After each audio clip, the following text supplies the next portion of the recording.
Tja bloggen. Tjena bloggen. Och nu är vi framme då. Här ser vi Boxtorp. Då är vi äntligen framme här i Kabyssen. I kabyssen.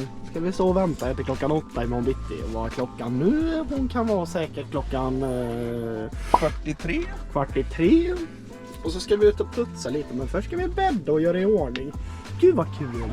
Här ska jag sova på säte där och så ska jag ha en dyna här. Säger vi så. Hej med sig.